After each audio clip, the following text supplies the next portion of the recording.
സംസ്ഥാനത്തിൻ്റെ വിവിധ ഭാഗങ്ങളിൽ പോലീസ് പിടികൂടിയ കള്ളക്കടത്ത് സ്വർണം, ഹവാല പണം, അതിൻ്റെ കണക്കുകൾ അത് ചില വ്യക്തത വരുത്തുന്ന കാര്യങ്ങളാണ്. 2022 98 കേസുകളിലായി 79.9 കിലോഗ്രാം സ്വർണം, 23 61 കേസുകളിൽ 48.7 കിലോഗ്രാം സ്വർണം.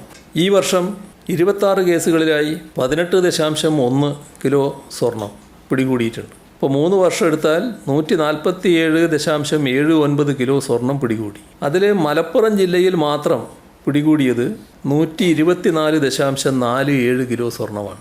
2020 മുതൽ സംസ്ഥാനത്താകെ 122.5 കോടി രൂപയുടെ ഹവാല പണമാണ് പോലീസ് പിടിച്ചെടുത്തത്. അതിൽ 87.22 കോടി, 87 കോടി 22 ലക്ഷം രൂപ മലപ്പുറത്ത് നിന്നാണ്. കരിപ്പൂർ വിമാനത്താവളം വഴി വലിയ തോതിൽ സ്വർണവും ഹവാലപ്പണവും വരുന്നുവെന്നാണ് ഈ കണക്കുകൾ സൂചിപ്പിക്കുന്നത്. ഇത് കർക്കശമായി തടയുന്നത് സർക്കാരിൻ്റെ ഉത്തരവാദിത്വമാണ്. സ്വർണം, മയക്കുമരുന്ന്, കള്ളപ്പണം എന്നിവ കടത്തുന്നത് നാടിനെതിരായ കുറ്റകൃത്യം തന്നെയാണ്. അതൊരു വിധത്തിലും അനുവദിക്കാനാവില്ല.